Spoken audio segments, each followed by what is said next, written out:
Folks, if you need some new camouflage, don't look any farther than ASIO gear. They have a great line of products that covers everything you could possibly need at a very reasonable price, especially if you use that code ECHO15 that they offer all of our listeners. And if you're worried about it, the stuff got a lifetime warranty, so if something goes wrong with it, they replace it, no questions asked. Go over to ASIOgear.com and check them out. If you need some new broadheads, you got to check out Razor Broadheads. They have an awesome, dependable head that is tough as nails. I've used them for the last 3 years, and the wound channel that these broadheads leave has been really impressive to me. They're super sharp, super accurate, and they offer 20% off if you use the code BTE. So go over to razorbroadheads.com and get you some new broadheads. And then Stealth Outdoors. Hey, if you're not using stealth strips, you're not trying. Get your gear silenced with stealth strips. And then the product's not that expensive anyway, but if you use code BTE10, you get another 10% off. Now, just because it's not expensive doesn't mean it's not good quality stuff. This is the best silencing material on the market, hands down. Go over to stealthoutdoors.com. Hey, and then you got to have some saddle gear that you can use with your stealth strips.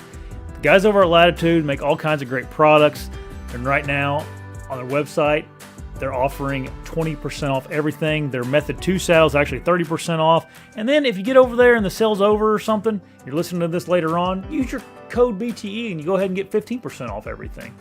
Go over to latitudeoutdoors.com if you need any saddle hunting gear. And finally, a new partner for the show, Hawk Optics. Listen, if you're in the market and you need some new optics, these guys offer a great product at an affordable price. They're also offering everybody 15% off if you use the code BTE. They got a line of everything you would need in all different price points, from rangefinders to binocular rangefinders to spotting scopes to all different types of rifle scopes and even some red dots. So go over to hawkoptics.com and check them out. Use that code BTE, save you 15%. All my partners are in the description below. Go check them out. All right, let's get to the show. What's up, everybody? Welcome back to another show. I'm here with my buddy, Mike Weaver. Zoomers RV, Coco Joe's. You own any other businesses? Nope. 3 RV dealerships and RV campground. Yep. That's enough, right? Yeah. You got to be able to deer hunt still. Yeah. Deer hunt and fish. You were kind of like my mentor when I was in high school with hunting and fishing and stuff. Oh, that's a stretch, but fishing for sure. Because my grandpa fished a bunch when I was little, but then he got Alzheimer's and my dad didn't fish. Yeah. So you introduced me to like Bradshaw, and then Bradshaw introduced me to you to me. That's right. That's the other way around. So you were buddies with Jake, his son. Yeah, but I didn't start really fishing with Brad until we got to be better friends, and then went on like that. Remember I was trying to think on the way up here. We started some we're going to be like TV personalities. Total Outdoor Adventure. Was that what it was called? Yeah. I couldn't remember. Fishing and hunting. Yeah. Me, you, and Marcel. And cameras and everything for it. Yeah. Yeah. A lot of dreams. And then we realized it was going to be work. And no money in it either. Yeah. So forget this stuff. Yeah. But I filmed you a whole bunch. And yeah. You had a property out here in, what was that little town called? Urbana. Yeah. Yeah. We thought we were awesome back then. Yeah. That first buck there, I was riding my elk. That's the farm that I killed that buck on. Okay. Yeah. Not the only real nice one we ever killed there. Yeah. But remember when we went to Traverse City? You paid for the trip as long as I hauled the boat and drove big RV up there. Remember we swapped driving while we were going down the road? Yeah. One of us had to go to the bathroom, so we were like, okay, jump out of the driver's seat. Yeah, that was a way to travel, though. Cool. Yeah. When Tiffany and I go, we still go up there a lot. Right there, right where you and I went to Little Traverse Bay at Petoskey. Yeah. We still go to the same area where you and I and Marcel caught them out in front of that blue house. Yep. And I remember like it was yesterday. Yeah. I can remember watching a spinnerbait go through the water and these black things. Big old black footballs. Yeah, that place. First week of June, there's no greater fishing, smallmouth fishing that I know of than northern Michigan. We go up there and just lake hop. It's a blast. Oh, yeah. So Tiffany and I's anniversary is the last of May, so we went on our honeymoon to Traverse City, smallmouth fishing, and so we now go back about every year. Well, we're going to go this year. Me and Maddie and going to take the boys up there. Dude, that's like a little hidden gem. I don't know if it's hidden anymore, but yeah, a lot of people know about it. There's just so many lakes up there that don't get, a lot of pressure other than that time frame. Yeah, I was up in Michigan earlier today, and I got on my Onyx, and I was like, the amount of boat ramps that because it marks boat ramps on the map. And so what part of Michigan were you in? I was around Grand Rapids. Oh yeah, okay. But it just unbelievable how many lakes are in Michigan compared to Indiana at least. Yeah. So we're gonna do some exploring out in Lake Michigan this summer around Beaver Island. Okay. West of the big bridge up there. Okay. It's out in the I'm drawing a blank. You can say it. I wouldn't know anyway. Mercy. The bridge that goes from Lower Peninsula to Upper Peninsula. Someone will comment it and call us idiots, but I can't remember what it is. Isn't it is it the island? Mackinac Island? Mackinac Bridge, Mackinac Bridge. Yeah. Tiffany's going to kill me. We go there every year. Yeah. We go spend some time out there on the island. I'm so scatterbrained, I can't remember stuff like that. So west of there, Beaver Island, we're going to go. Okay. I guess there's some. If you can get out there, I think we can get out there one day. Normally the weather's good there, but we love it up there. Yeah. I was in high school. I graduated in 2009, so I probably started hanging out with you in like 2007-ish. Yeah. Something like that. I think it was 2008 or 9. Were you with me when we went with Marcel? Yeah. We went to, we caught those fish that late night on top water. Yeah. And we were at a little smaller lake, right? Yeah. Yeah. I'll say it, but I don't want to say it. You don't have to. No, don't say it. Yeah. Yeah, dude. I could live in Michigan. Yeah, that Kid Rock song, "Summertime in Northern Michigan," it's legit. Yeah. Yeah. There's a lot of deer up there too. The quality isn't as good as some other states, but just a ton of deer. Yeah.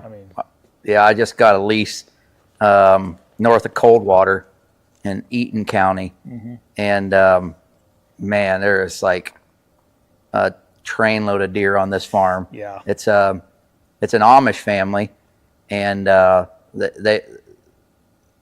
buck hunting is mine is the deal, and I want them to continue to shoot does. Yeah. And they shot 28 does off this farm. That's and they didn't put a dent in the population. Yeah. The last day of gun season I was there, and there was like 70 plus deer in the cut cornfield. But my buddy Dave owns a farm up there. I think it's around 400 acres. It's north of Grand Rapids, but him and his brother shot 20 does off of it, and he's like, we should have just kept shooting them. Yeah, Michigan. Oh, God love them. $2. Yeah. If they change that to a $1 state like Indiana did. Yeah. And now muzzleloader season, you can shoot straight wall. Yeah, that's straight wall muzzleloader season. That's like 4 weeks of 6 weekends of straight wall jacket. If they would reduce that down or back it out of the rut a little bit, man, it would be. The habitat up there is just prime, dude. It's incredible. Yeah, look at them. Look at the amount of deer it holds. Like if you could just get that age class better, but I don't know. It's hard to get laws like that changed. Yeah, there's a lot of hunters in Michigan. Yeah. So I think it's third to. I think it goes PA, Wisconsin, and then Michigan. Hunters per acre or something like that? Hunters, license sold. Number of licenses sold. More than Texas? I don't know. Yeah. Maybe it is hunters per capita or whatever, per acre or something. Yeah. I don't know. It's up there, though. A lot, yeah. It's too many. Yeah. But anyway, you hunted all your life. Your dad's always in the outdoors, right? Yeah, so my dad loved to rabbit hunt. Yeah. the rabbit dogs. Yeah. And so he would literally carry me on his shoulders, rabbit hunting, and rabbits would jump up and run. He'd shoot, and I'd about fall off his back. Did you get the beagles? Beagles, yeah. Yeah. We had beagles my whole life. Yeah. Till he still has beagles. Okay. His beagle had pups this week. Yeah. Or this last weekend. So he's all about it. I like going maybe once or twice if there's snow on the ground. Right. It's gonna be good. Yeah. That's how I grew up too. My family was small game hunters. Like, of course, it was more popular back then to be a small game hunter. But we always had beagles. I had beagles up until I think I had some. I set them in high school, a pair of them, but haven't had them since. Yeah. Dad shot his first deer in '95 with a muzzleloader, open sight muzzleloader, button buck, and hung it outside our house in the tree. And I thought that was the coolest thing. And so we start. That's when I was probably, oh man, like probably 12, 13, somewhere in there. And I think I killed my first deer when I was 14. Is that little buck over there with the little red velvet? Oh yeah, well, that's a pretty decent one for the first one. I mean, especially for back then. Yeah, we were down in southern Indiana, close to east of where you are now. Okay. Yeah, east of Henry County. Okay. Yeah. Fayette County, Connorsville area. Okay. Yeah. Yeah, but you've kind of taken deer hunting to another level now. Like that, you really have though. Like we and you were talking, I think yesterday or when it was a couple days ago about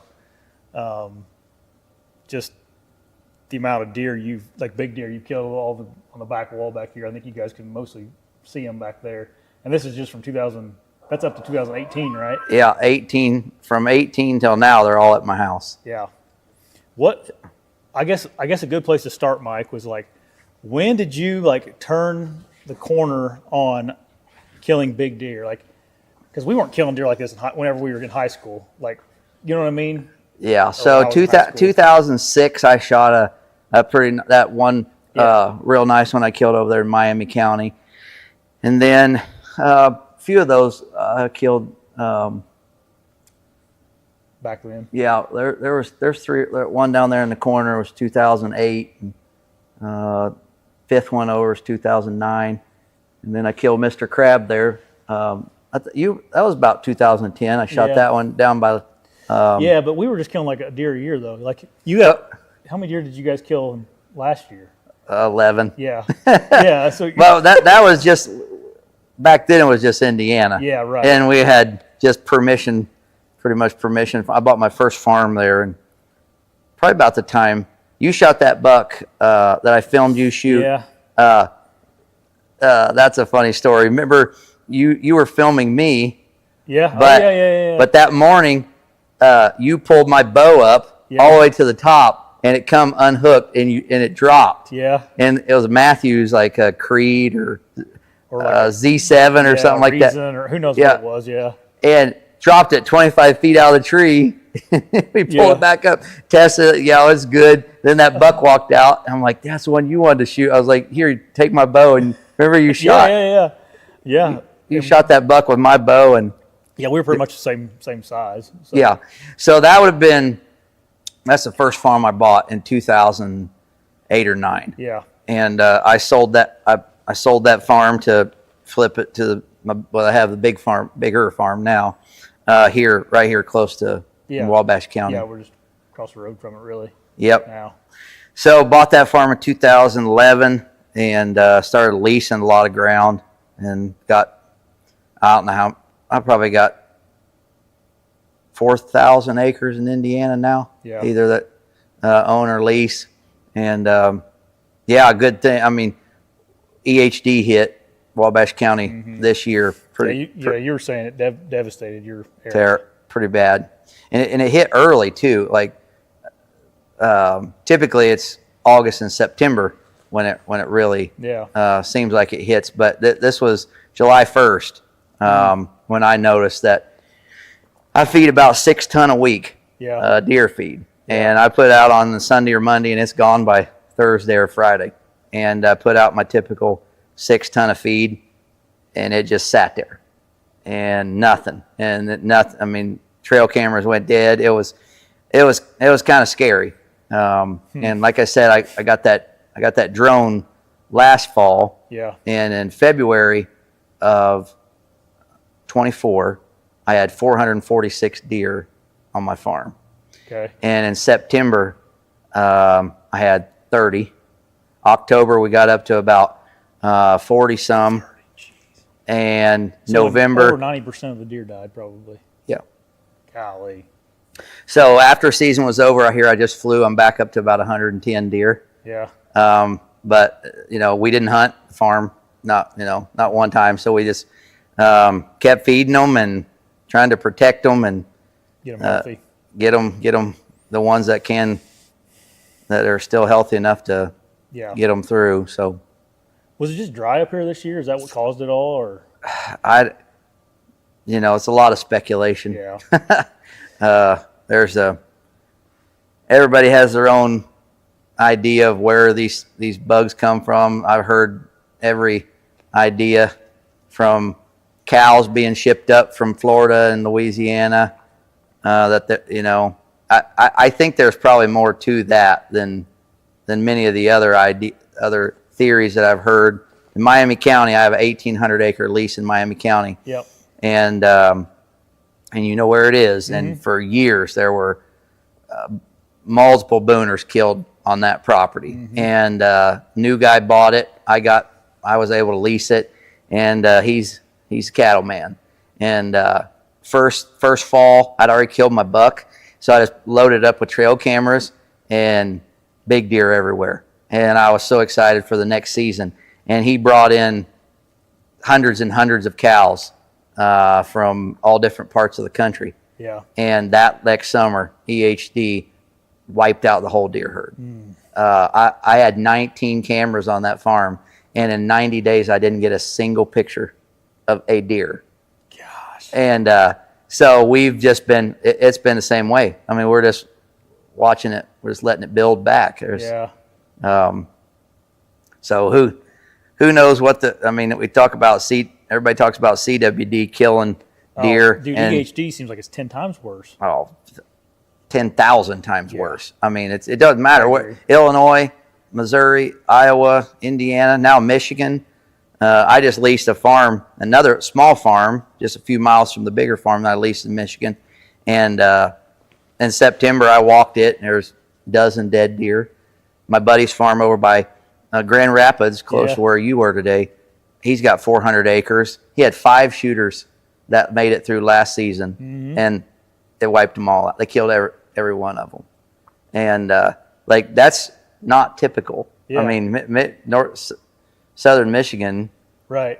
I haven't heard of EHD hitting Michigan before. No, me either. Like Wisconsin never gets it either. But maybe they'll start, Yeah, I don't know. There's a lot of different ideas of what, guys are putting garlic in their deer feeds. One of the things that we're doing, different ideas that people have to put in their deer feed to try to keep the ticks and bugs off of them. And and you're in a unique situation where like you intimately know your farms and know what's there, and like, man, it has to be so hard to watch, like, go from look at all these deer that I've watched or know of to like nothing. They're gone. Yeah, it's devastating. But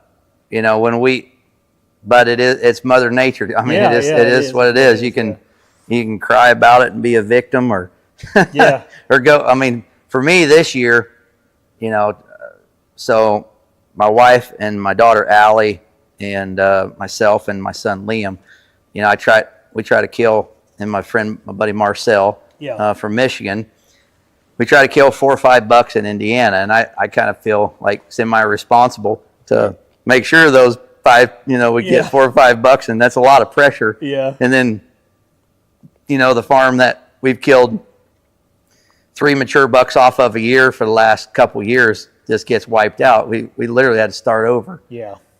So I started just taking trail cameras and putting them up.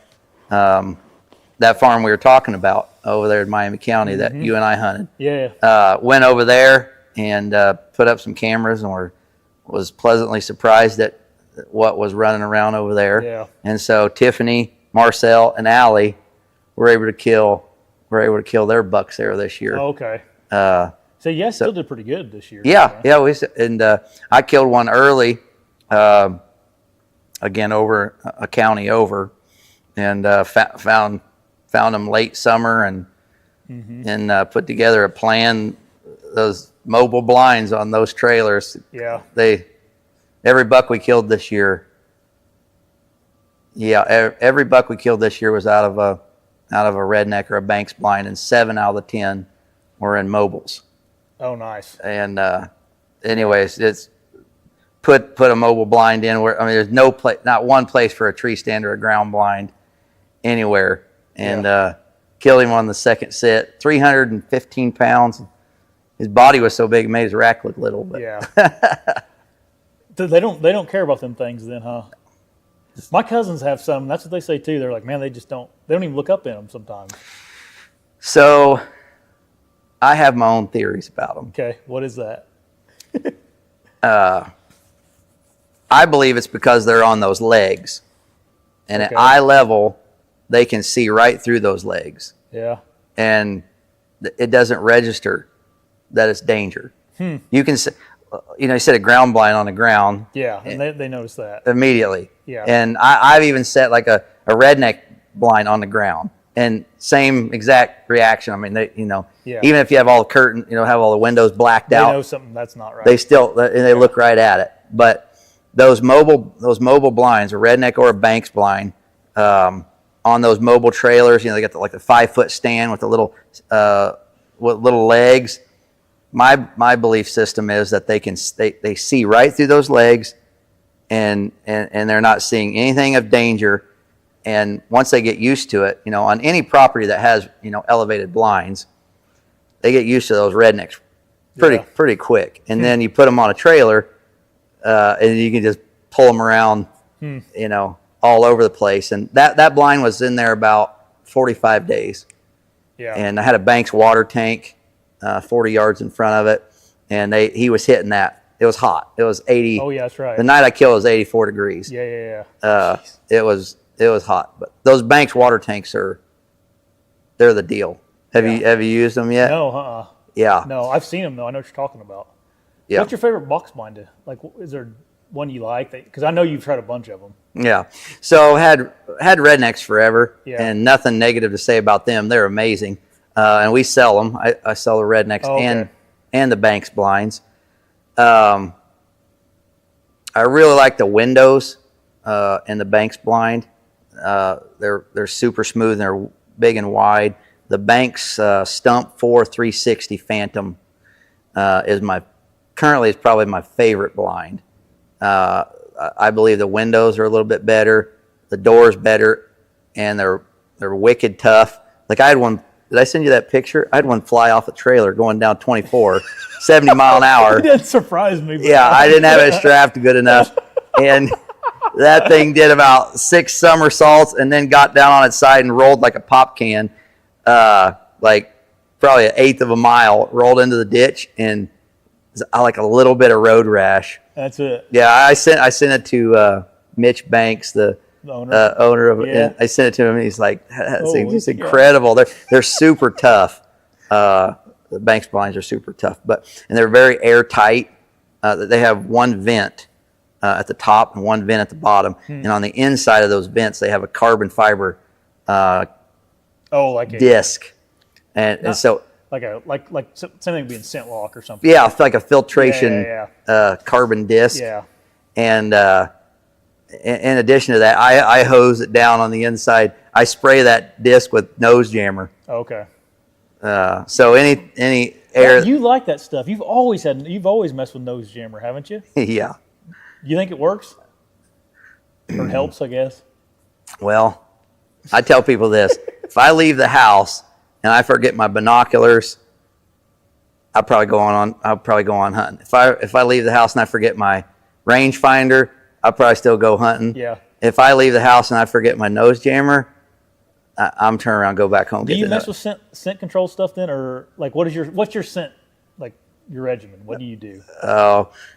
So Tiffany and I, we nose jammer everything. I mean, we use nose jammer deodorant, nose jammer wax for our boots, nose jammer spray everywhere, everything inside, outside the blind, and then nose jammer soap, shampoo through the whole season. And so we really believe in it. I mean, one of those bucks in there in my office in that picture that Tiffany killed in Ohio. Yeah. And turkey foot, that 186. Both of those bucks, without a doubt, there is no question. There is no question whatsoever. We would not have killed those deer without nose jammer. It's just that, like, they might know something ain't right, but they just don't lose their mind and go crazy. It really works. And that Banks blind, so we got a little girl, she's 3. Yeah. Raleigh Bell. Yeah. And she hunts with Tiffany and I. Every hunt, she's with us. I mean, we spent I don't know, 40 some hunts this year between her and I, and Raleigh's with us every time. And so Tiffany and I are very strict about our scent control, but we don't bathe Raleigh in nose jammer. But in that Banks blind, using nose jammer, Tiffany nor Raleigh hunting together, we never got busted one time. And archery hunting and Tiffany killed 3 big bucks with Raleigh in the blind with us. And they just, I don't know. The more we play around with those blinds and the nose jammer and our whole regiment, it really gives you. Is that all you do though? Do you wash clothes and all that, or do you just? Oh yeah, we use nose jammer detergent. Okay, so it's a whole system then. Mm-hmm. Yeah. Yep, the nose jammer detergent on our clothes. I'm always super interested in people's like scent control process. Yeah, because you got like Dan that's on here with me. Like he's like, I don't do anything. He's like, I sweat. He's like, I don't do anything for scent control. And then you got like John Eberhart, who's the other side of it, where there's like you're a freak about it. You all scent lock, clothes and totes, and everything, face mask. And then you got everybody does something different, it seems like. Yeah. It's funny to hear people's. I say it's also where you're hunting. Yeah. Just my philosophy. Ohio East are the smartest, most spooky deer that you can hunt. Indiana the same. As you go west, for me, Illinois, Missouri, Iowa, they just seem to be a little bit more relaxed. Yeah. And you can seem like I've been able to get by with more. Yeah. The further west I go, Ohio's the opposite. I mean, yeah, the Ohio deer that we hunt, we got a couple farms over there. We kill some really nice deer over there every year, and I mean, it's very. They're just onto you. Yeah. And you got to be a little bit more cautious. But like here at the home farm, we feed every week during off season, and so the deer they're kind of used to us being out there a little bit more. Yeah. Another thing I do that's a little bit bizarre. I put cherry Jello in my corn or my deer feed. Okay. All summer long. Put out the corn, put out the deer feed. Oh, like the powder. Yeah. Yeah. Jello powder. Yeah, I know what you're talking about. It's really strong. Yeah, Like you can smell it a mile away. Yeah. And so we use that in our deer feed, and then we will actually use that as cover scent. Oh. In the blinds, especially if we open the blinds, if we open the windows of the blind, right. We'll have that box of cherry Jello inside the blind. And it sounds silly, but it doesn't. It's that cherry smell is so strong. Yeah. That it doesn't. I think it masks well. Nose jammer kind of has a cherry smell. Yeah. Cherry vanilla. Yeah. So that they. I've had some of that nose jammer. You can pick that stuff up right now from like Rural King or those places. Yeah, when it goes on sale, we'll buy 30 cans at a time. Yeah. They don't go bad. No. Yeah. That's we stockpile it. Yeah. So you've owned a lot of farms, you've leased a lot of farms, and like you've obviously learned a lot doing that. What do you think, like most guys that have some private land they hunt, like what do most guys do wrong? Like if you can name a handful of things. Having a sanctuary is critical. Okay. If you don't have a designated off-limits zone, that farm in Miami County, that little 10-acre patch that buck came out of that you killed there however many years ago. Yeah. Oh yeah, I remember that. I could, since 2008, I could count on two hands how many times I've walked in that woods. Yeah. It's just a little. We don't hunt within 100 yards of it, and in that little farm, even though it's small, it always produces because that's just a off limits. So I would say having a designated place like my farm here. It's total about 500 acres and it's about half and half tillable and woods. And I got one tree stand I call Old Faithful on the west side of the farm that I'll hunt like second week in November. If I get an east wind, other than that, we never go in the woods. Yeah. It's 200 acres of sanctuary. Yeah. So now, like, let me ask you this, because if you have a buck that's in your sanctuary and you know where he's at or what he's doing, like, will you make a move in there, or will you just patience game? Here in Indiana, with the right food and the right setups that I have, I'll wait on them. Okay. I'll wait on them. But and in Illinois, we'll wait on them. I mean, places where you got time to. Yeah, and it also depends on if you think your neighbor is going to shoot them. Yeah. I'm very fortunate. I have great neighbors that are like-minded. Yeah. And either the neighbor, you can't worry about your neighbors. They're going to shoot what they're going to shoot. But if you think the neighbors on them as well, maybe take a little bit of a chance. But for the most part, you do some saddle hunting. Yeah. Yeah. Mm-hmm. Yeah, I've not been in a saddle yet. So we got these silly box blinds have made us a little bit too lazy, I guess. Yeah. I haven't killed all my deer I killed, previous to 2017 were, all tree stands but then 17 is when we got our first load of rednecks. Yeah. And I guess I turned into a lazy redneck. Dude, it's such an effective way. Like if you got setups like you guys have, like it's not. I mean, if you watch Lee and Tiffany or Mark Jury, that's how they've been doing it. Yeah. It's especially if there's two of you, and my wife and I, we either hunt together or before the baby was born. Yeah. We hunted together a lot. Yeah. And the baby, she's been with us. She was hunting 5 days before she was due. Right. So I know. her due date was, I think, September 30th, and we were hunting September 25th. She was born on the 10th. Yeah. And she don't know any different. I mean, she loves it. But that's awesome. Being that I hunt with my dad and kids all the time.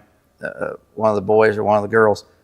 The blinds just make it so much easier. And and like if you didn't hunt that way, you wouldn't be able to hunt with them. Right. Yeah. I'd say, I think Allie's been with me a couple times in a tree stand. Yeah. Loves the experience once she's up there, but Tiffany hunted one hunt this year in a tree stand. Yeah. We took a little bit of a risk, went in, did a hanging hunt. Got a trail camera picture of a buck on the backside of a woods in a bedding area, middle of the day, or late morning. Yeah. And I went in and hung a set, and it was a deer she was trying to kill. Mm-hmm. And the wind was blowing in her face pretty good. And she didn't like it. Yeah. She's like, is 8 for me. I'll just I'll wait till he gets out to the redneck. I don't blame her. That's funny. What else? Something I'm trying to get better with my pieces of private. I just got a couple of smaller pieces, but like access is so important. Super critical. And like I realized like when I was younger how horrible my access was sometimes. I'm like I didn't even have a chance at killing a deer. No. I use DeerCast a lot, and those videos that Mark that's juries.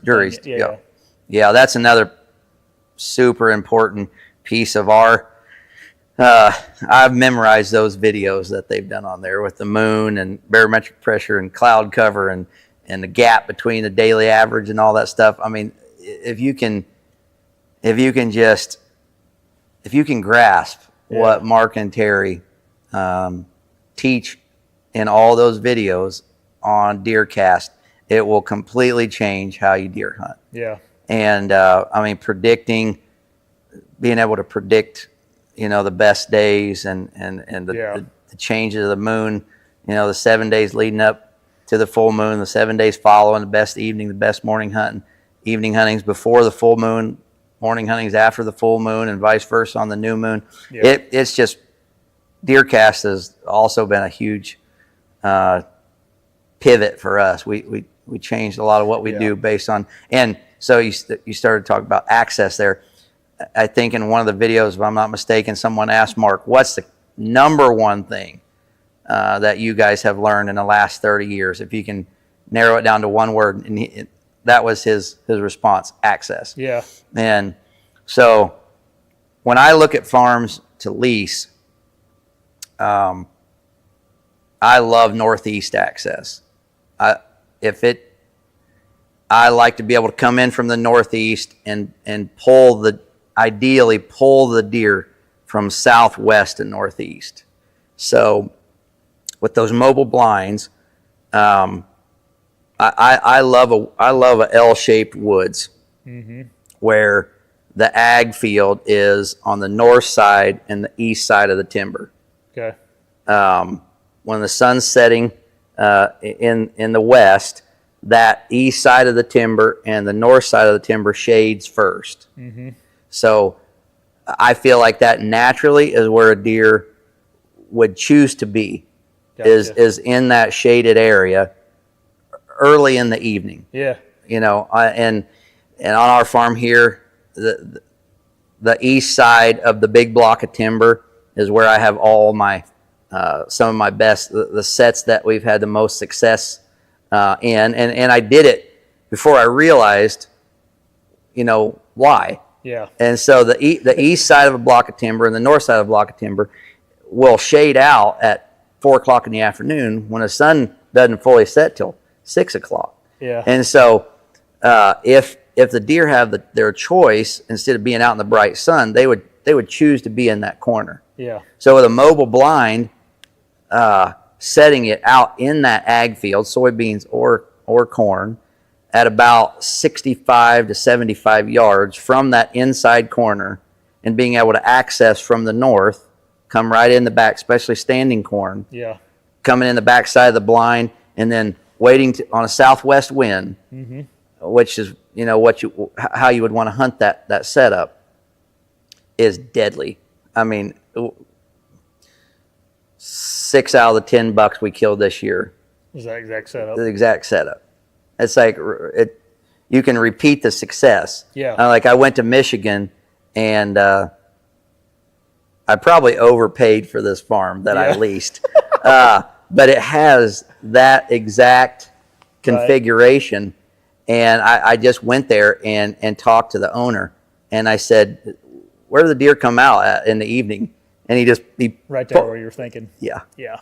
And so it's so exciting because, again, whether you're hunting standing beans or standing corn, and if you're in a state where you can bush hog corn, and then, blow in turnips, rye, oats into the standing beans and get, that greens and beans, greens and grain. Yeah. I just got a drone that I showed you there that has a seeder on it to air seed it in. I've used a leaf blower for for like 10 years, right around on the cab of the Polaris Ranger. Tiffany's driving. I'm blowing oats and turnips into standing beans, and it's so effective. And if you can get that inside corner and a mobile blind, and then just set a trail camera there and a cell phone trail camera and just kind of pattern, get an idea of how he's coming and going out of there, and then just wait for the perfect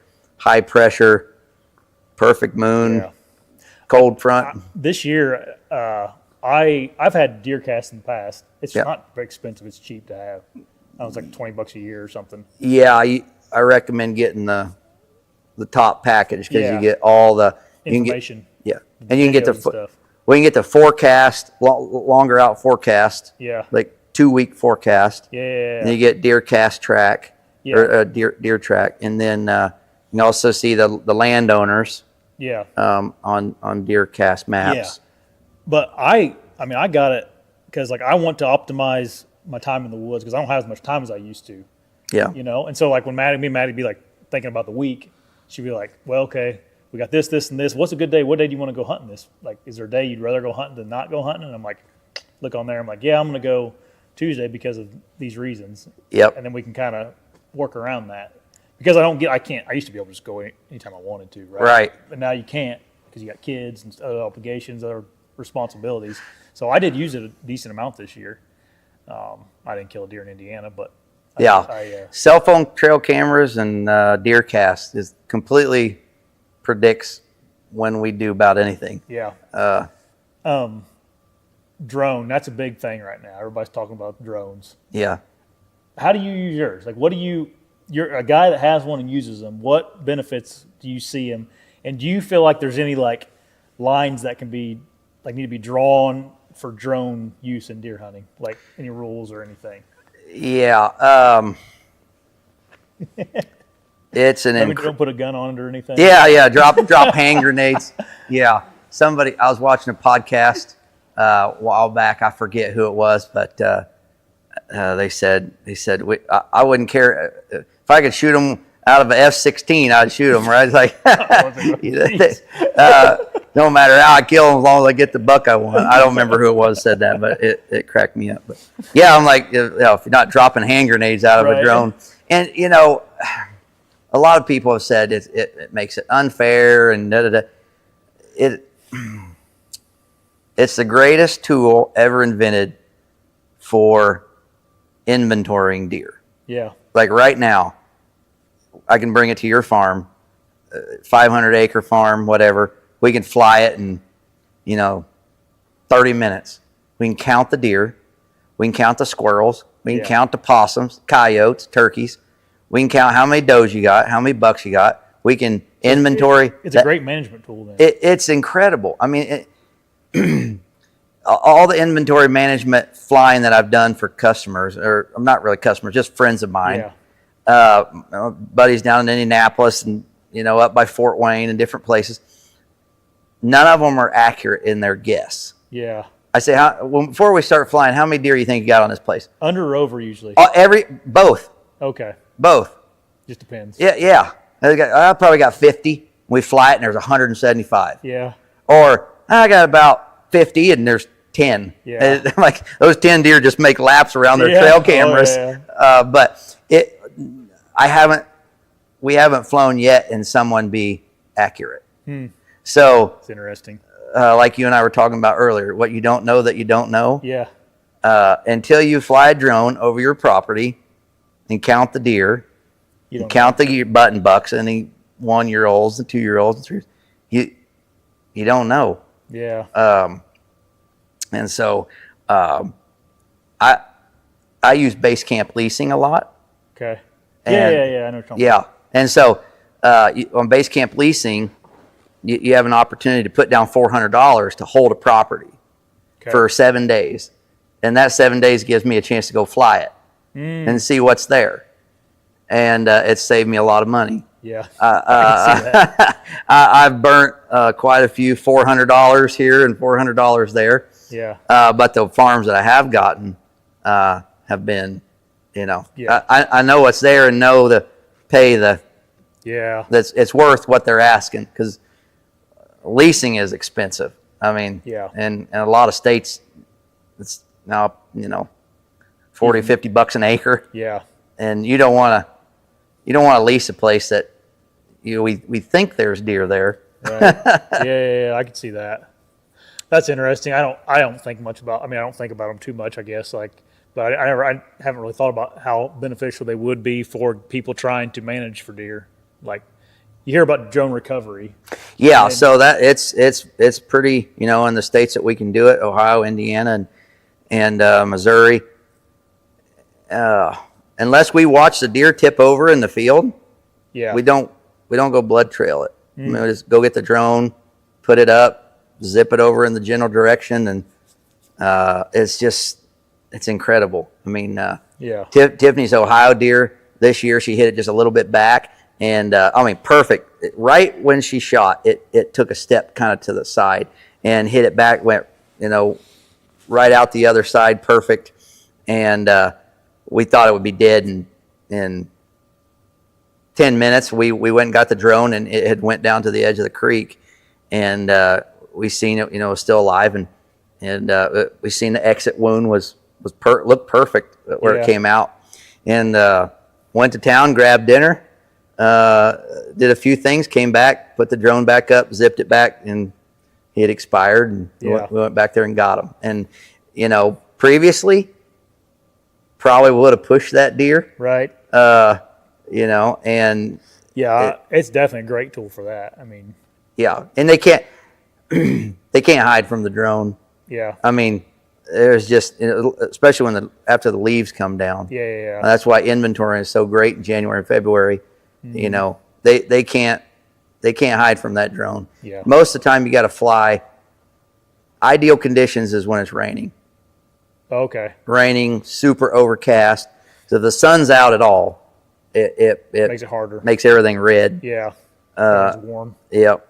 Yeah. So if it is sunny in the evening and you shoot a deer, a lot of times you got to wait a few hours for the thermals to kind of tame down, but with the spotlight on it, it's a great tool. I mean, my buddy Brad, he shot a deer in the Hoosier National, big 158 pointer, giant, but he hit it bad, and he had a drone come in, and the drone couldn't. There was too much leaf cover. It was mid-October in the hills down there and down south, Okay. So they ended up getting a dog, but that's the only time I've heard of it not being able to see through stuff. Or, very well. On a farm, it wouldn't be a big deal at all. Yeah. Seeing things.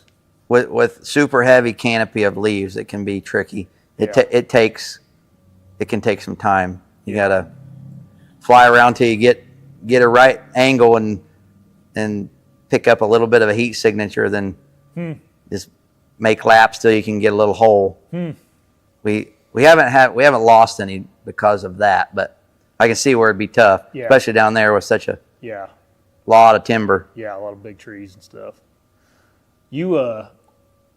Something that's interesting that people may want to hear stories about is you host the bone collector guys for hunts quite often around here, or used to at least. Yeah, Nick Munt and I are super close. Yeah. We talk all the time. We've been on quite a few hunts together, and Michael and T-Bone, I know those guys. They're super busy in their own doing their running their business. But Nick and I are very close. We're brothers practically. We talk all the time, and all the time laughing and carrying on the telephone. He's a great dude. Yeah, he passed up. Which deer is it, Mike, that you shot? The second one to the left of the elk. Yeah, 17. He's hunting with you, and he passed that for you, right? Yeah. That's what he says, anyways. Yeah. Yeah, it was so that deer showed up on my farm in 2014. Okay. And I nicknamed him 17. As I said, that's when I'm going to kill him. Yeah. And so that's where he got his name, nickname 17. And we had 4 really good bucks on the farm that year. And Nick came down and did a Realtree road trip show. And I showed him trail camera pictures of them. And he goes, now, historically, if anybody shows me the deer thereafter, that's the one that walks out. Yeah. And I said, well, what, what? I didn't really tell him, no, you can't shoot him. Yeah. And so he was back hunting. He was actually hunting the dagger stand, the stand I killed the buck that's right beside him. And he and Steve McNelly, and that buck just came in on him just super quick. Well, I mean, walked right under the tree and looked right up at Steven. And Nick was there, and he says he passed him for me, and I'm thankful he did if he did. But up there now. Yeah, he's thinking, and all of a sudden the deer just stops at 10 yards, looks right at him, and see that big typical frame, and just stares him down, and then just spins and blows blows out of there. So he says he passed him.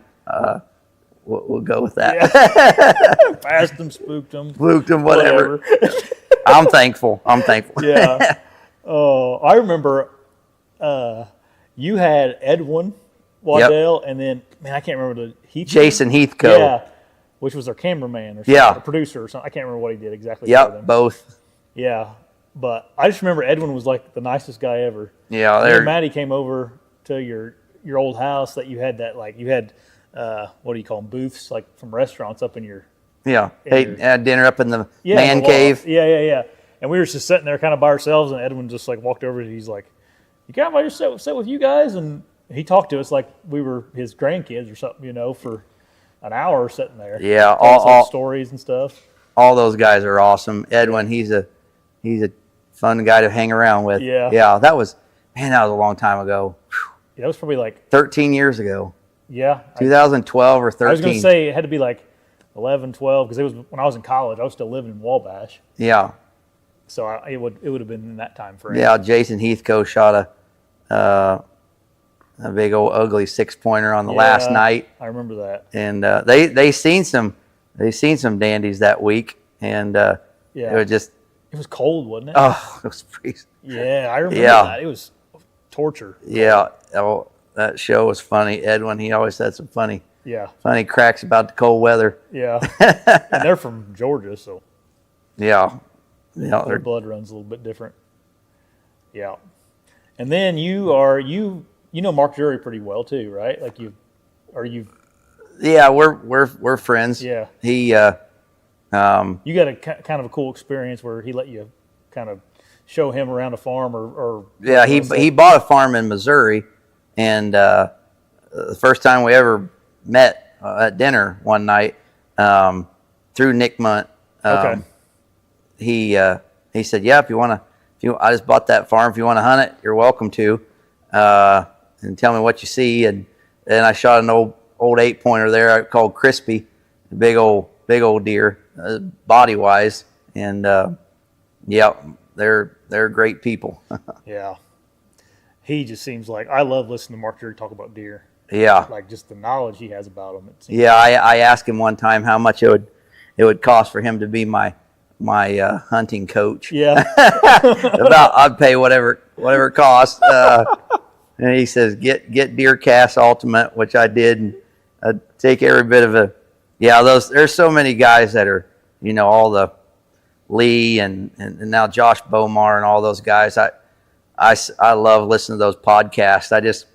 I was telling you earlier, I listen to those things for hours and hours, and I run all that info through two filters, like what aligns with what I already believe, and what's completely different, and shifting my, we all have our own belief system about deer hunting, right? Yeah. And the question is, what if your belief system's wrong?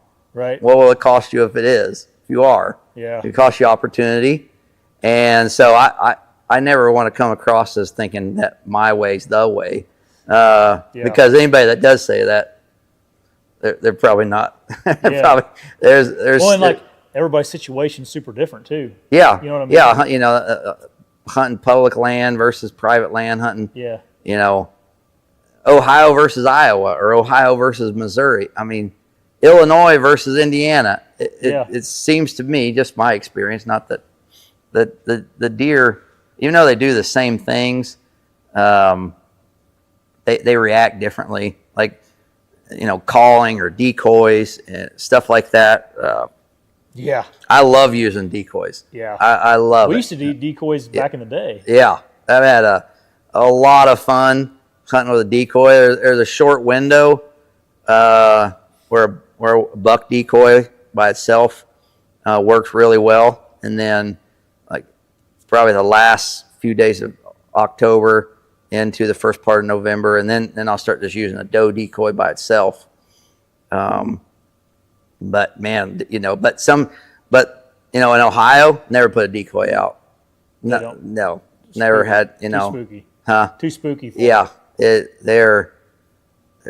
seem like they're next level smart. And then you can feed in Ohio or bait or whatever, and that comes with a whole nother layer of challenges. Yeah. I mean, I have yet to have a 5, 6, 7-year-old buck walk out and just drop his head in the corn pile and shoot him. Right. I think for me, the only thing that it might do is kind of congregates the does in one general area. Yeah. And then the bucks will tend to cruise maybe through that area a little bit more, just scent checking for does. Yeah, I didn't think about that. Yeah, it's. I got some buddies in Ohio, and they said, like, you have to feed there. Oh yeah. Neighbors are going to have, Yeah. the deer. Yeah, you don't. Luckily, I got a friend over there that helps me. Yeah. And he puts out feed for me and runs, changes batteries and cell phone trail cameras. Yeah, all that and, stuff. and helps me a big time. But yeah, there's no, like, I didn't kill a deer in Ohio for the first 3 years that I leased that farm. Yeah. I leased that farm 12, 13, 14. I killed in 15. Yeah. And just putting out a corn pile and thought, oh yeah, this is going to be easy. You think they're spooky because of that feeding stuff, and people just are screwing around in the woods too much? Think there's something to that? I don't know. They're super. The bucks we hunt, and we're not all the way down in southern Ohio. We're kind of in the central part of the state. Man, that deer I killed turkey foot, and he's my biggest Ohio buck. I think he scored 187. Man, I hunted that deer. He was 7 years old, and I passed him at 3 and 4, and I did not see him at 5. And Allie had an opportunity to shoot him at 6. Yeah. And the sun was kind of shining back towards us where we were sitting, and she had a glare in her scope. Oh. And I'll never forget that night. She could have killed him when he was 6 years old, and she just said, "Dad, I don't feel comfortable pulling the trigger on that caliber of deer." She goes, "Look through the scope," and it's like how sometimes the sun, and by the time the sun went down, he had moved on. Yeah.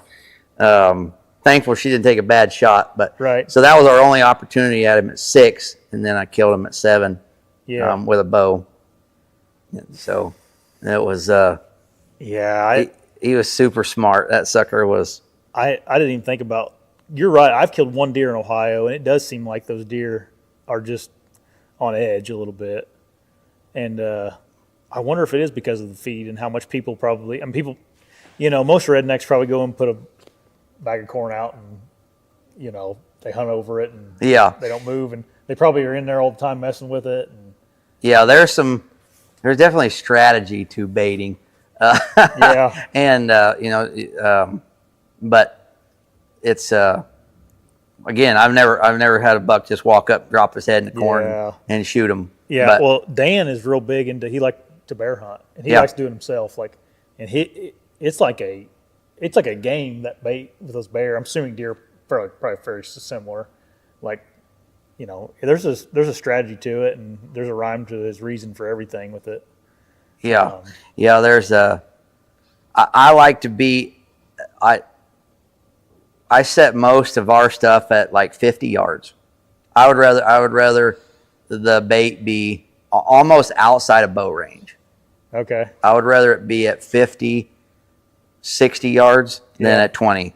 It doesn't matter if you're in a redneck or a tree stand. I don't want it. I don't want it at 20 yards. Yeah. I would rather have it at 50 or 60, and the does be over there. The bucks, you're cutting the downwind side of it, kind of thing. Yep. And they come in between you and the does. Then it's almost like a decoy. Yeah. We've had better success doing it that way than trying to put it at 20 yards and thinking they're going to walk right there, drop their head in it, and kill them. I had a farm in Ohio. It was like in kind of the northeastern part of Ohio, and it's a beautiful farm, Mike. Like, it's awesome, and there's a marsh on it, and I mean, it's just perfect. And I was like super excited about it. And I went there, like, they got a real late muzzleloader season there. Yeah, just January, February. Yeah. Or January. Yeah. I went down there for that.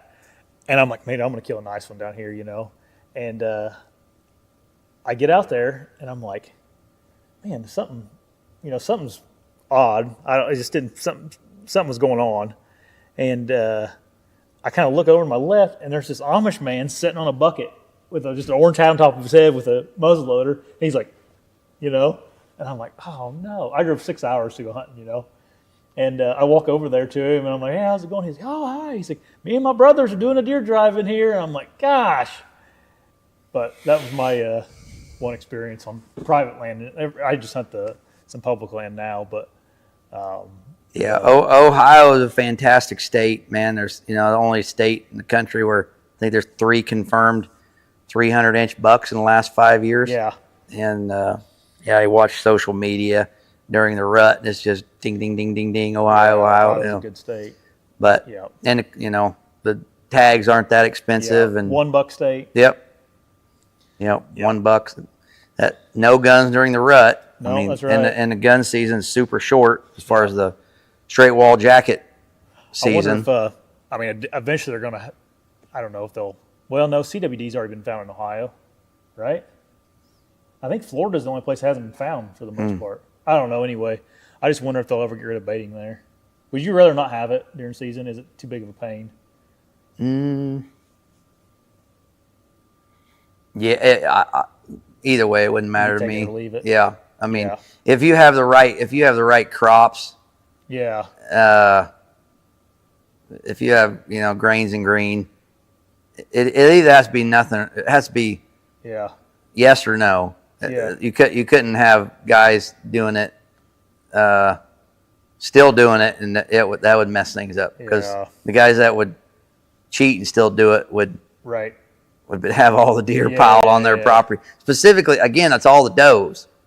Like if you can hold 30 does on my piece, anyways. If I can hold 30 does, I'm going to have the bucks cruising my side of the property. And so it's not,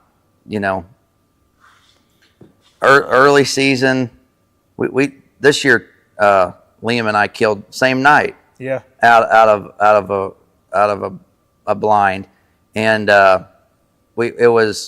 they harvested the beans super early, and I went in there and drilled oats and turnips, and they just came up. They were about that tall, and had corn at about 50 yards, and there was they were same identical setup. Yeah. East side of the woods, sun going down. They were coming out of there super early. There's a creek there. They were getting a drink at a creek. They were coming out, and they go to the corn pile, get them a few bites, and then start feeding through the greens. They'd go back over and get a bite of corn, feed through the greens, and it was like a 1 acre corner where we were sitting, and I mean the buck that I shot, he was just chewing those greens off right at the ground when I shot him, and then it was pretty cool. I shot him like an hour before dark, and then about 15 minutes before dark, that big wide short tine 8 that Liam shot came out. Yeah. And killed 2 the same night. That's awesome, dude. So memories that matter, right? Yeah, nothing. Yeah. You can't. I often think about that. Like, I don't have a great place for mounts anymore, in my house, and I'm like, I'm just gonna just start doing the European mounts, and I'm like, man, one of these days my sons are gonna have to like do something with all this crap, Yeah. Like I don't know what I don't know if I shot like a booner or like a big deer, I would definitely mount it, but Yeah. I just say that to think like, yeah, that's what it's about, making memories, and the big deer are just a bonus. So one of the mind shifts that I've had, I think I've shared some of this with you recently, is let's make it about the memories and not about the mounts and the money. Yeah. Right. I mean, like, man, the human judgment and criticism in and around hunting and fishing. Oh my gosh. Yeah. I believe that's what will kill our sport. Yeah. Is criticism and judgment. Yeah. Because everybody has an opinion. I mean, you like, when I remember when the monster buck videos came out, and I was sitting and watching them at Walmart on the tube TV, and they shoot a 125, and I'm like, oh my God, that's the greatest thing I've ever seen in my life. And now if you shoot a 195 and put it on social media, everybody's like, I mean, no one gives a, I mean, everybody shoots big deer nowadays. Like, no one cares. No. Like, they don't. It's like, so what, so I've really been doing a lot of thinking. I think I shared some of it with you. It's like my why, all these deer in here, most of them, the why behind all those was I was just trying to prove myself. Yeah. And I was trying to prove myself to who? I mean, everybody's opinion that don't really matter. No, exactly right. It's like, and I think a lot, it's like everybody's got to kill a 200. I haven't killed a 200. And, but it's like, so what if I did? Yeah. What everybody else has. It's like, what is that going to prove? Yeah. When I do, if and when I do shoot a 200, like, who cares? Yeah. Who cares if you've won every bass tournament in the country? Who cares if you've killed every? I mean, it's awesome. Yeah. I'm not. Yeah, you don't want to take anything away from anybody. No. It's incredible. Yeah. But the point I'm trying to make is why. Yeah. It's like what's your why? Yeah. And for me, it's completely changed. In the last 2 years, it's like I haven't killed the biggest buck on my farm the last 2 years because I'll be maybe with somebody or like in Missouri last year, 2023, nice 8-pointer came out and somebody shot him with a bow and arrow. I'm talking about just filleted open his side. Yeah. And I'm sitting there and it's the second day of season. Yeah. And I had there was a couple other bucks that were bigger, and I'm like, I can put a tag on them. Yeah. Or the coyotes will get them. Yeah. And I shot that deer and I brought it home. My buddy's like, man, why'd you shoot that deer? I'm like, I don't know. I'm happy with him. Yeah. I mean, he wasn't gonna let him. Like, he misery. Yeah. In 2 seconds, he was laying there and gone for, and but. Whether I shoot a 130 8-pointer that has a big wound on his side or a 160 that I shot the year before that or 174 I shot the year before that in Missouri. Nobody remembers either. No. and that bear I got over there. Yeah. That bear was shot by Jake Irving. Okay. And you're from Indiana, so you're familiar with IMI Concrete. Yeah. So the Irving material industry. Oh, okay, yeah. That guy, he actually has a museum down in Maxwell, Indiana. And he killed like every animal. Polar bears. I mean, you can't even believe all the animals that he killed. And that was one of the animals that he killed. And he gave that to a friend of mine who gave it to me. And that's the only thing in here that me or one of the kids didn't shoot, but in the end, no one's going to care. Yeah. Like every one of these deer, if if your probably kid hanging in some Cracker Barrel somewhere. Or something, yeah, they're gonna give them away, sell them in a rummage sale. Yeah. Throw them in the dumpster. Yeah. If they don't have an emotional tie. Yeah. To them. Right. They may keep some of the ones that they killed with you, or if I say if there's an emotional tie with the mount, they might keep it one generation. Yeah. But second generation, who doesn't have the emotional tie to it, yeah, it's gone. Yeah. And so, like, I spent so much time, and I still spend time, energy, and resources, but I did it for the absolute wrong reason for so long, and it, you know, it's because I cared about what other people thought about me, and it was part of my identity. Yeah. I mean, when I had the mind shift that my identity, you know, killing big deer, catching big smallmouth, it's not who I am. Yeah. It's just what I do. Yeah. It's my passion. It's what I love to do. If I kill a 200 next year or never, who cares? Yeah. I mean, I want, you know, the memories that I've made with, you know, my wife and my kids and my dad. We were talking about our dad's turkey hunting. Yeah. And you told me your dad's turkey hunting story. Yeah. And so last year my dad killed his first turkey. Okay. And my dad killed his. Yeah. So the turkey is coming right to the decoys, and I use a bunch of decoys. Yeah. Like I like 5 or 6 decoys instead of 1 or 2. Yeah. And he looks at me, he goes, which one's the live one? I could see him saying that. He's like, wait, which one do I shoot? I had a Strutter and a Jake, and he's like, which one do I shoot? I'm like, moving. The one that's moving, Paul. So finally, when he does crack one off, it's about 50 yards. He shoots right over its head. Oh. And it comes running right at us, and it takes off flying, and he goes old school, like pheasant hunting. He sticks a gun out the blind and blam, shoots it. Shoots it right out of the air. It falls, lands right. He's like, and I'm like, well, never seen anybody do that before. Never seen anybody do that before. But yeah, it's like those are the stories. Oh yeah, it's that the best, dude. Like nothing matters. Yeah. More than the memories. Yeah. And here at our store at Zoomers, at my RV store, our mission is strengthening families by creating memories that matter. At my campground, strengthening families by creating memories that matter. Yeah. Nothing else matters. Like these RVs and that boat you just bought off of me. That's just simply a tool. Yeah, to make memories.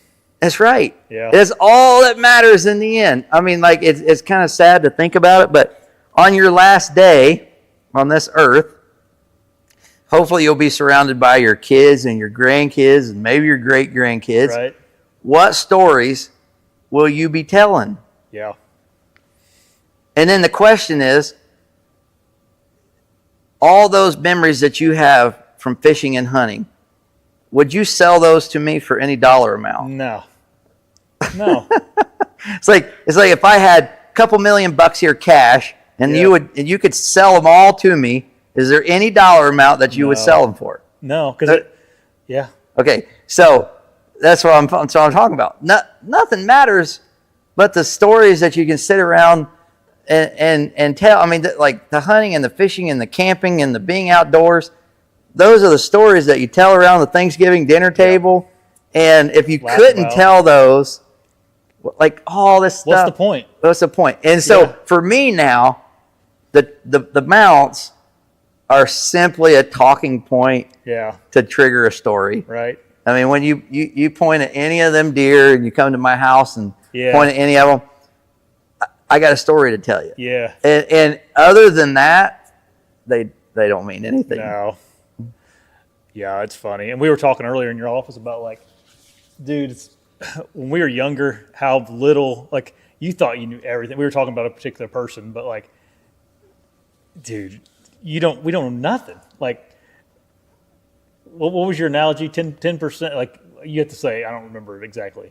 Yeah. So in the universe of knowledge, there's four categories. Yeah. that you know that you know. Okay. That you know, but you don't know. Right. The 20-year-olds. Yeah. Go ahead. That you don't know, but in fact you actually may know it. Yeah. And that's only 10% of the max. Yeah. 10% of the knowledge. The knowledge.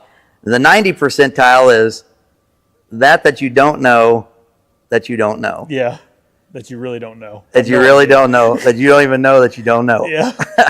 So one of my life coaches, absolute brilliant businessman, sat at breakfast at Bob Evans here in Wabash and told me that. Yeah. 2016. And it was foundational for me. And like I've told you, it's like it caused me to then create this question for myself, and that is, what if my perception of reality is wrong? Mm-hmm. What if your perception of reality is wrong? That's the $1 million question. And the $1 trillion question is, what will it cost you if you are? Mm-hmm. Right? Like, what opportunity, what business venture, what relationship, what if your perception of reality is wrong? Yeah. Based upon the 10 percentile of the knowledge that you know. Yeah. And so that kind of has been foundational for me. And so when it comes to hunting, and fishing and life and relationships and business, specifically business, really in business, it's like, man, the guys that show up acting as if they know everything there is to know about everything, I'm a little bit leery. Yeah. And those that have very concrete belief systems. Yeah. It's like, what if you're wrong? Yeah. Yeah. What if you're wrong about that scent control? Yeah. Regiment, or right. that doesn't matter. Yeah. Or it does matter. What if there's like I told you, it's cell phone trail cameras. Man, they're great, and they also suck. They're a blessing and a curse. Yeah. Like, so before cell phone trail cameras, you wake up in the morning, you walk out on the back porch.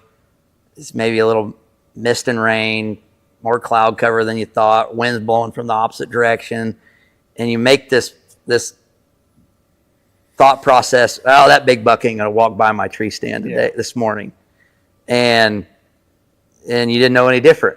And then the cell phone trail cameras come out, and you walk out on the back porch and make that same thought process. You go back to bed and wake up a few hours later and look at your phone, and you walk past your tree stand. Yeah. It's like, what if your perception of reality is wrong? Well, it costs you if you are. Yeah. It costs you opportunity. Yeah. In hunting, costs you opportunity in business.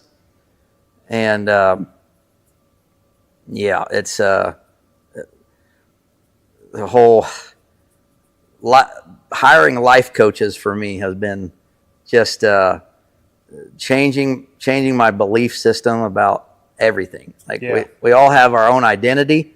We all have our own belief system. And from your belief system and your identity comes your aim.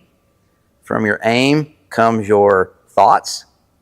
Out of your thoughts are triggered your emotions, and your emotions act out your behaviors. Yeah. And so, and that applies to every aspect of our lives, whether it's, again, your belief systems about being a dad, your belief systems about, for me, being a Christ follower, being a business owner, a deer hunter. It's like we all have these belief systems, and from those belief systems come the results. Yeah. So, a lot of guys think, well, I get the new bow and the new broadheads and the new fishing pole and the latest reels and the latest rods and gear, and that will make me like the greater hunter. And my belief system is it's none of that stuff. Yeah. It's how you actually how you believe deer act, how you think that fish act, and you know that changes everything. Yeah, yeah. The brand new Hoyt or Prime or Matthews or whatever. Yeah, and I'm guilty. Yeah, I know you are. I got $100,000 worth of fishing lures that I thought would catch me the next big one, and yeah. Now all my fishing, I probably hold it 2 hands worth of fishing baits. And yeah. Like we were talking about earlier, like $600 G Loomis rod. I'll really catch them now. And yeah. It's like, you put it. Yeah, and then the old fellas just circling you and catching more fish and everything else. And yeah, I know, man. And it's so hard now because of just how like you said earlier, everybody has a freaking opinion. Yeah. And then if you're on Facebook or YouTube or whatever, it's like you get all this feedback from people that don't know what they're talking about. You know what I mean? Yeah. But then you feel like, well, is it? You kind of go back to what you were talking about, like, am I doing something wrong? Do I need to change? I mean, and that's the stuff you got to figure out how to filter out, Yeah. Yeah. Again, I typically try not to listen to anybody that hasn't done a significant better at land management or business or whatever. Yeah, but to have a business coach like the guy that we talked about earlier, like for me to not listen, like actively seek his guidance in my business, that would be foolish. I mean, this guy's he's been through more acquisitions and the sell and buying of businesses. He walked in and bought a motorhome off of us in 2016, and 30 minutes with this gentleman, I mean, it was just like I instantly knew this is probably the most influential person that's ever walked through the doors of my business, and I need to be friends with him. Yeah.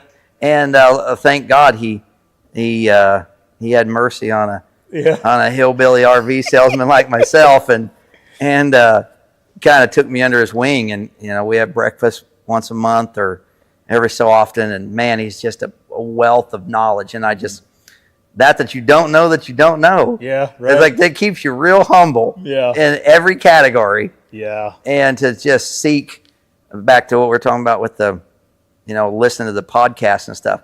I love listening to those podcasts with Lee Lakowski and Drury and all those guys, and just run it through 2 filters. Yeah. What aligns with what you already believe, and what is completely opposite of what you believe. If it aligns well, keep doing it. If it's opposite, like dig into it a little bit. Right. Like figure out maybe what if I'm wrong and they're right. Yeah. And shift. Being able to shift your belief system is critical. No, that's good stuff. Tell everybody about Zoomers. Yeah, so we got 3 stores now. I just build stores where deer hunting's good. Yeah. So Decatur County, Iowa is right on the Missouri line, is where our Zoomers Iowa store is.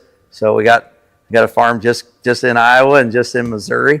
That's pretty handy. Yeah. And we've been there since 2018, and it's doing good. And then we just opened one in southern Illinois, down south by Wren Lake on Interstate 57. Okay. Exit 83, there at little town of Ina. Yep. Right on the interstate. And then we have the flagship store here in Indiana. Yeah.